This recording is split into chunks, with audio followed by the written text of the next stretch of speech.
I'm going to rock and roll because we got good training here. I want to talk to you about how to sell to the Army. It's really important, especially as we're into the end of the fiscal year 2025, going into 2026.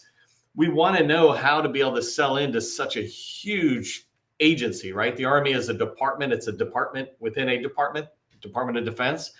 But the Army is the third largest spender out there.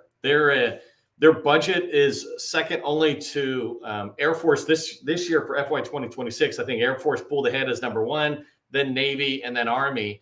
But Army is the top spender for small businesses. If you look at a lot of the previous training I've done, I walk through and I talk about how the Army uses 8A small businesses, direct awards, et cetera, more than any other agency. They award to small businesses more dollars, more percentage than a lot of other agencies. So they're a really good agency to get into.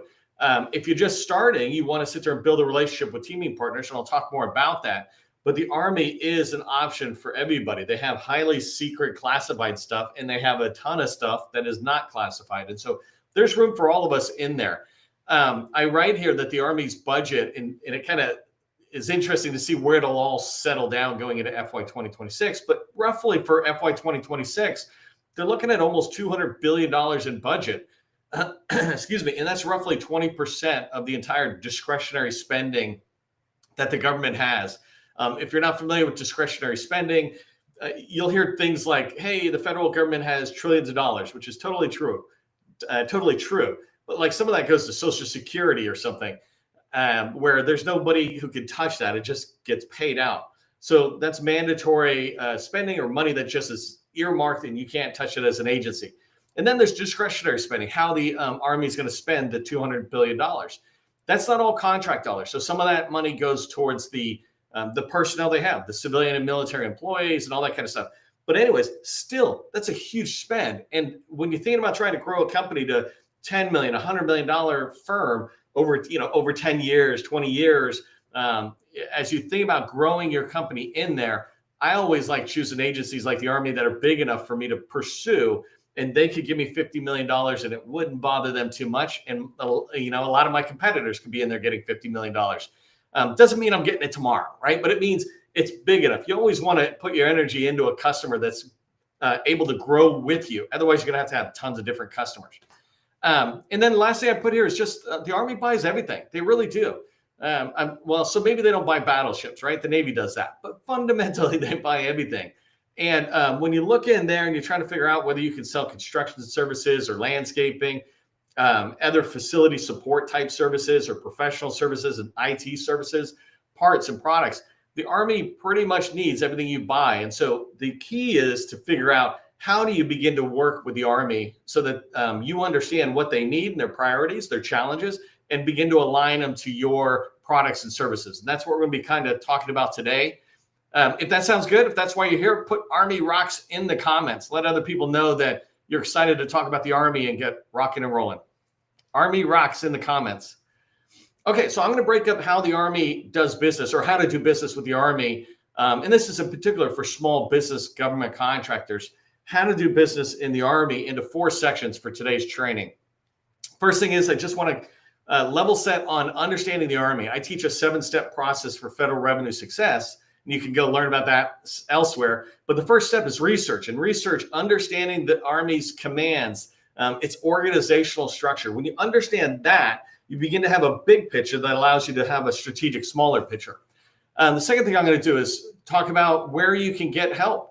Right? It's hard to go it alone. It's really pretty impossible to go it alone as you grow bigger and bigger, right? And so I want to tell you about people who can help you navigate the Army. Third thing we're going to talk about is where these buyers are looking. It's really important to remember that there's inbound and outbound sales. Outbound sales is when you're knocking on a door saying, hey, I'm selling something, I'd love to talk to you about it. Inbound sales is when they say, hey, I got a need. Let me go see what kind of firms are out there, what kind of information's out there. That's inbound sales.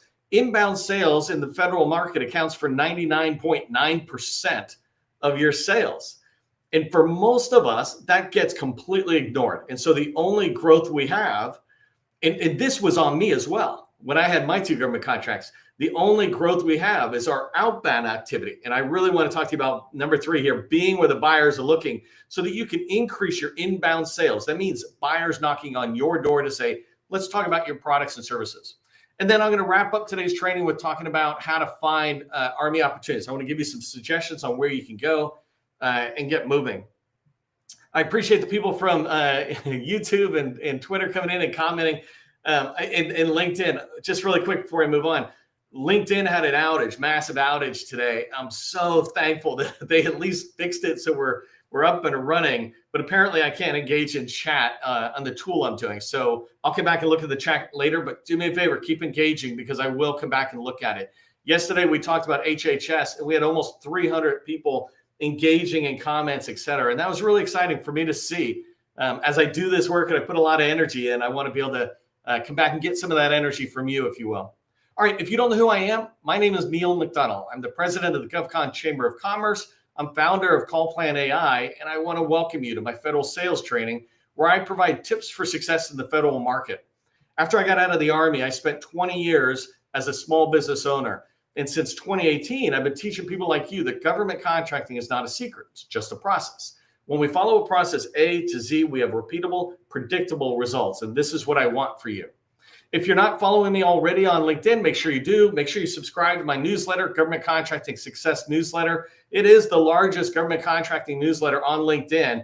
The most active newsletter. It's bigger than DoD's own newsletter.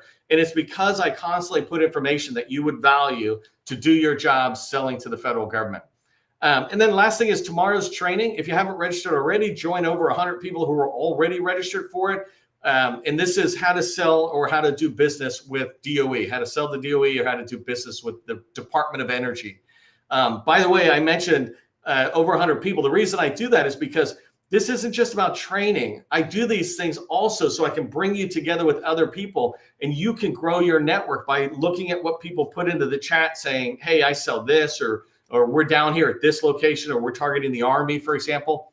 That's your network. That's our community. And I'm really excited to be able to enable that. Just takes you saying hi to the other people and connecting with them. Okay, so I'm going to bounce back and forth between sharing my screen and doing some slides, because I want to try to get as much real world stuff as I can in the next 22 minutes. It's always fun to talk about an organization's structure in a 30-minute training where the organization is like 2 to 3 minutes or something. They're too big, right? What I want to do with my training today around the Army's organizational chart is to get you started thinking about, oh, that's how the Army's organized at a high level. Here's how I might be able to navigate further. So the first thing I'm just mentioning, and I'm going to go show you in a second, the Army, when you think about their overall structure, they kind of break it up into these 3 big components is what I'm calling it. That's not the overall technical term, but they have Army commands. An example is Army's Futures Command, and we'll go look at that in a minute. But there's 4 of those. And then there's these Army Service Component Commands, and I might call them combatant commands. In fact, that might be what it is, and I might have spelled that wrong. But basically, they're the ones who are out there doing the mission, right? Organizing the fighting the war. And then you got direct reporting units, and there's 13 of these.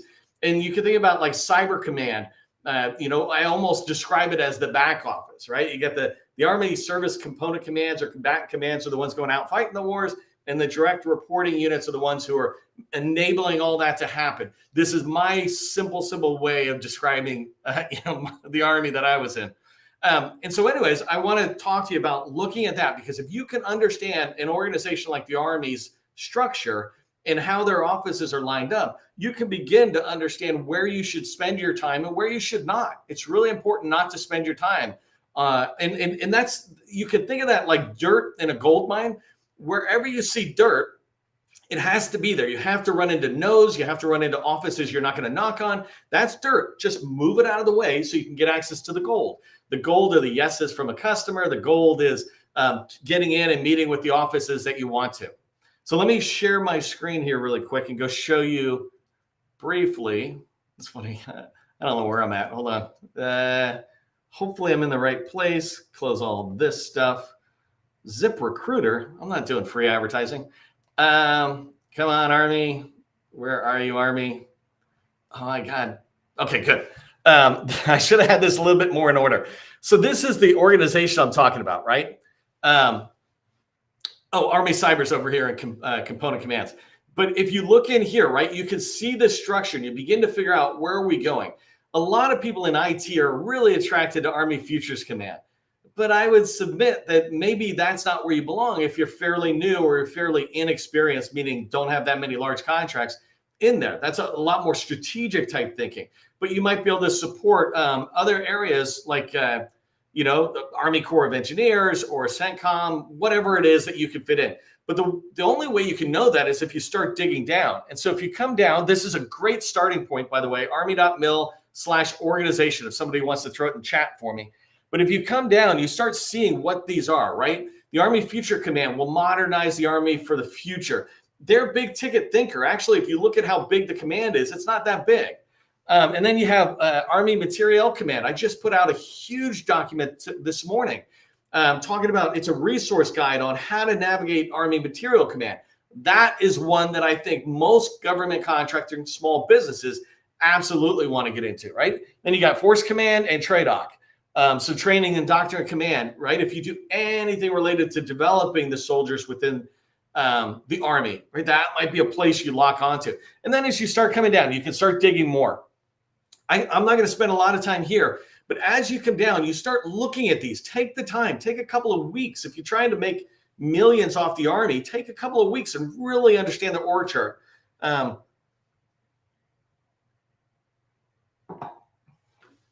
excitement I feel when I do this stuff makes me thirsty. But I really wanted to pause. I got Army Cyber Command. I did this chart here, if you can see it. It's on a tool called MindMeister, and this is a tool I pay for. And anyways, one of the things I wanted to do was understand DoD cyber practice for one of my customers. They were pushing in on cyber. They really wanted to push in on DoD cyber. And they were like a small, large company, or a large, small, right? However you describe it. But what I wanted to do is to truly understand, where is DoD spending their 10 or $15 billion on cyber out there. And so what I did is built an org chart of the entire DoD cyber footprint. An example is, if I come into Army Cyber Command right here, if I come down, you'll start seeing that I have hundreds of offices listed that are doing cyber. I'm able to come in here and start learning, right? I don't need to understand it wholly. And for me, I put notes and attachments where I'm looking at their stuff. But I begin to see military intelligence stuff. These are people who have access to the money. If I come farther down, right, I can see where Army headquarters, or the headquarters is for Army Cyber Command, the different major commands they have. Here they've got regional cyber centers. When I was first doing that, I didn't even know they had that, right? But it enabled me to go in and go, oh, let me learn about those. And if I come down even further, hey, I have a touch screen that wasn't moving if you saw me leaning forward. Anyway, so here I started coming down farther and trying to look at the Army Cyber Center of Excellence. I wasn't aware, but once I'm in there, I can start pursuing it. And this org chart enabled me to just lay out hundreds of cyber commands within DoD.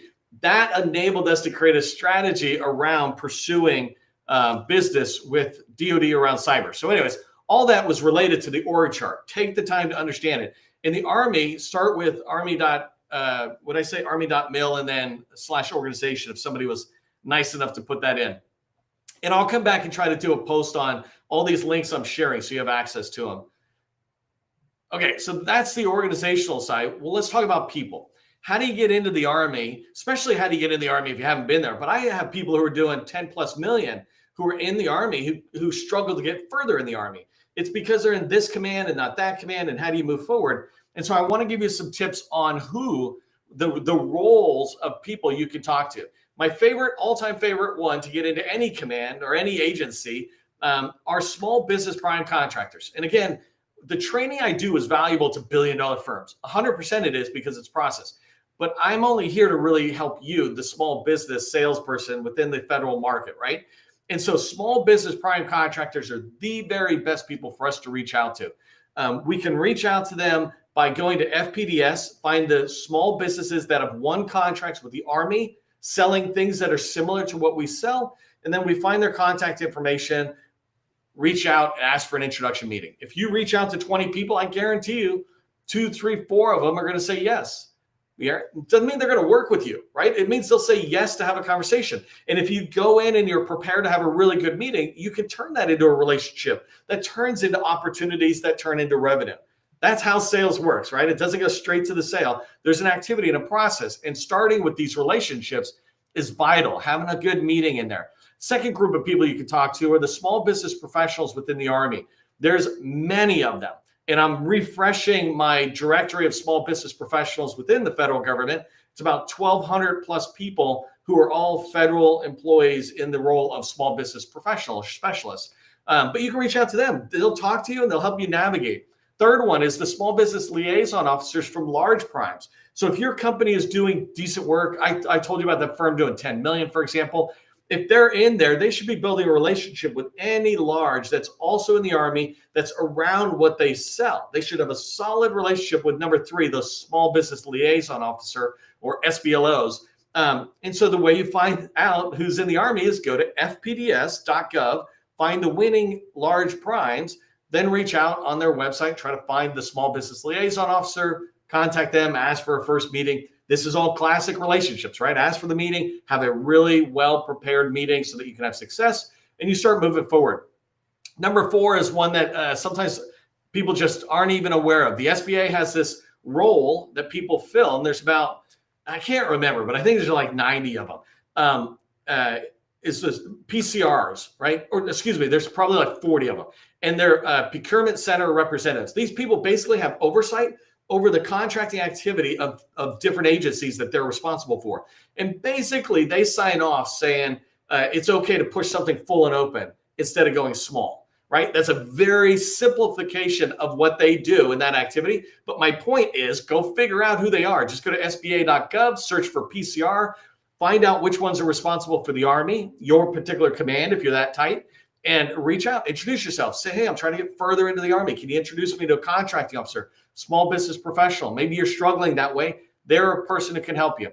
Apex Accelerators used to be called PTACs. These counselors have relationships with people. So go ahead and reach out to them. Make sure you're taking advantage of them. I love it when Apex Accelerators say, it's free. It's not free. You just don't have to pay, but taxpayers are paying, right? DOD is funding, the local states and universities are funding the PTACs or the Apex Accelerators to be there for you. Take advantage of your investment, reach out, build a relationship with them. Don't judge them. I did that when I was running my own companies, and totally to my detriment, right? I could have had so much more success if I learned to follow up with the Apex Accelerators. So definitely reach out to them. Contracting officers are obvious. The best way to find them, just in general, go to FPDS, find contracts you wish you won, find offices that you're trying to get into, and right at the top right-hand side of FPDS, for every opportunity or every item, you'll see the contracting officer, some piece of information that leads you right back to the contracting officer. And then the last one for the Army are, I'll show you this in a second, maybe I'll show you right now, but the Army contracting division and branch chiefs, I put out so much content. This is why I'm telling you, follow my LinkedIn. Come on, it's great to see all these people, but I can't stop messaging. Okay, right here. Here's an example. Army Contracting Command, APG, Aberdeen Proving Ground. These guys do all sorts of industry days, advanced planning briefs, so APBIs. But if you come in here and I start clicking, well, let me back up one second. No. Where's the one I like? Oh, here. So I just did this post a couple of days ago, I think, and it's Army Contracting Command. And if you come in here, this is 19 leaders in here. So right here, I say, here's contracting division chiefs. You can reach out to these people. We do this for our customers. What I'm teaching you right now is what we do for our customers to help them get in the door and to have successful meetings that move from this person to somebody on their team, etc. But you want to find these contracting chiefs. Oh, sorry. I got all excited sharing it. But again, if you go into my newsletter, it's the very last newsletter article I did was Army Contracting Command people. Okay, let me go to 10 minutes left. Where the Army buys. So number one place any federal buyer looks is DSBS. And now it's called the SBA Small Business Search, but DSBS stands for the Dynamic Small Business Search Tool. And this tool is where all small businesses are have additional information on top of SAM that talks about their company. And this is where all contracting officers are taught. If you're trying to do market research, go there. That's where all the small businesses are. That's where you can see if they're a HubZone, woman, SDVO, 8A certified, right? You can validate some of that stuff. And so you want to make sure you're in there. The thing I want to stress, and I'm not going to spend too long because I want to go to the opportunities. The thing I want to stress is that we are all invisible to the buyer. Right now, it is just staggering how invisible we are to the buyer. If you look at just women-owned small businesses, these are certified, not self-certified, SBA certified women-owned small businesses as of August 12th, whatever day today is, right? As of August 12th, there's 17,079 women-owned small businesses certified by SBA. 15,000 do not have a capability statement in their profile. When you do your own searching, trying to find vendors, etc., you do this thing called shortlisting. You just look, and if you don't see something, you move on. It's subliminal. It's kind of like when you're trying to hire somebody and you say, and you go through and you go, well, if they don't have an MBA, I'm not going to even look, right? It's like, wait, what? I didn't know you were only looking for MBA. Well, this is the easiest thing you could do is go in to DSBS, update your profile. It takes literally 5 to 15 minutes, depending on whether you've ever logged in before. But it's one field. You put your website link to your capability statement, and now you've done one thing to be visible to these buyers. Remember I said inbound and outbound sales. Same thing with keywords. This is staggering for me. The women-owned small businesses, 17,000 of them, 13,000 have 0 keywords. That means even if you're the very best, even if you have tons of past performance, you're not going to be found. That's just a simple step to fix.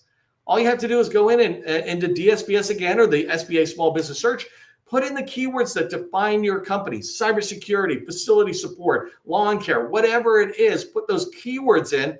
So when the federal buyer searches for a company like yours, you at least come up on the list. All right, I get all excited about that one because it's so easy to fix. No one told me about it myself when I ran my companies for 20 years.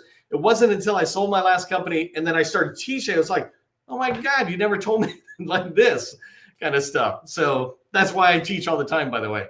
Okay, one other thing, the Army Contracting Command had this great supplier portal, this kiosk, and it was there a couple of weeks ago and it's gone now. So I think it's on hold. I'm going to reach out. But I just want to tell you, multiple agencies, not just in the Army, have their own supplier portal that they look at first before they might go to DSBS, right? And they go, hey, these are the people saying they want to work in the Army. Now let me go out and look at everybody since I couldn't find somebody here. When you're reaching out and talking to somebody, make one of your main questions, do you guys have a supplier portal where you look for small businesses like mine? Make that a standard question you ask always. You want to be where the buyers are looking. If you want to be findable, put that in the comments. Let me know you're still rocking and rolling. Findable in the comments to be found. Hey, I wanted to thank our sponsors really quick for the lives. I've been doing this a long time, and these sponsors are part of who helped make this happen and bring this training to you. So Graham, really appreciate them. They do staffing and American Sign Language services. Steel Toed, they do cybersecurity, in particular CMMC. If you're trying to get CMMC level 1, level 2, reach out to Steel Toed. And then Restream. This way I go live and I broadcast out there. I use a tool called Restream, and I thank them for making this possible. And then the last sponsor is my own company, CallPlan AI. So just go to www.callplanai. If you're struggling to have meetings that lead to relationships, that lead to opportunities, that lead to sales, go check it out. All right, let me do the last slide here because I got 5 minutes left. How to find Army opportunities. So there's all sorts of ways, and I'm going to give you just a few that you can really execute on. First off, if you go to the Army Contracting Command, to their website, and again, I'll put some of those links later in a post that I put out. But if you go to Army Contracting Command Small Business Office, you'll see they have a link for the Army forecast coming out of their office. And by the way, this office is it's not Army Contracting Command. I think it actually is Army Materiel Command. So it's the next level up, covering all of that. And they do most of the buying for the Army. Anyways, there's 3,000 opportunities in there. And I loved it when I was reviewing it because they're not from 2020. There are 2025 to 2030, and there's 3,000 of them. So make sure you get in there and look at it. That's a great way to find opportunities to start your journey to get in and have meetings and discovery. The second place, obviously, go to sam.gov. They have postings out there. The Army puts stuff out there constantly, and they're in three phases that I described, right? There's the RFI and sources sought phase where we're saying, hey, we're thinking about this. It's kind of coming up. There's RFQ and RFP, so request for quote and proposal. Those are here now, and I want to get bids. And then there's awards. And I always look at awards to find ones that I wish I had won. So I reverse engineer how to get back to that buyer. Whether I get back to them for this year or maybe a future year, I know they're buying what I sell. And so awards help me find that. Make sure when you're talking to anybody you're working with in there, ask them what the top contracting vehicles are that they use. You can learn this in fpds.gov, and your Apex Accelerator counselors can teach you that. But you can also just ask, hey, Johnny, what are your top contract vehicles that you use for what you buy? And then the last one is FPDS for expiring contracts. When I talk about opportunities, I'm looking at opportunities that are expiring. They are my favorite because they already spent money on them. The chances are higher that they'll spend money on them again and they'll stay on time compared to a brand new opportunity, which is guaranteed to shift to the right for those of us who've been doing this long enough. And it's the budget is all out of whack, right? So you don't even know if it'll actually come through. So I like going to FPDS, finding what I wish I had won, these expiring contracts, and getting the right ones into my pipeline. All-time favorite way to find opportunities, though, is build strategic relationships inside the agency, with teammates large and small, with the 7 people I mentioned earlier. Build relationships with these people. When you have a trusted relationship with them, they will sit there and tell you about opportunities coming. They're not going to tell you any backdoor stuff, but they'll sit there and say, hey, watch out for an RFI. It's going to be dropping. Thanks for the heads up. Okay, so those are some ways you can find opportunities. Here's what I want you to remember as you're trying to do business with the Army. First thing is the Army has the 3rd largest budget, and they definitely have room for you in there, right? They have room for you, for me, and all of our competitors. So go in there and knock on the door because they need what you sell. The second thing is they do need anything that you're selling. Unless you're selling a battleship or something only the Navy, for example, buys, they need what you sell. You just got to find the right command that's going to buy it. And then the last thing is they want to hear from you today. Start knocking on doors and make sure you make it easy for them to find you when they're going to go out looking for you. And websites are the least easy way. Use their tools to get found by them, and you'll increase your chances of success within the Army. Don't forget to register for tomorrow's training. It's selling to Department of Energy. If you need help building strategic relationships, the reason I started Call Plan AI was to focus down my efforts on my company and my training to pure sales. I believe that if you have the relationships, that will lead to hearing about opportunities, being able to submit proposals, and start winning more contracts. Check out Call Plan AI. If you come in early, it's live and it's good, but I'm still building. It's got a couple of bumps, et cetera. And so if you come in early, I'll give you 90% off for life. Okay, I'm out of time, but I'm doing good. For all of you, just remember, government contracting, it's not a secret. It's just a process. I will see you in the next training.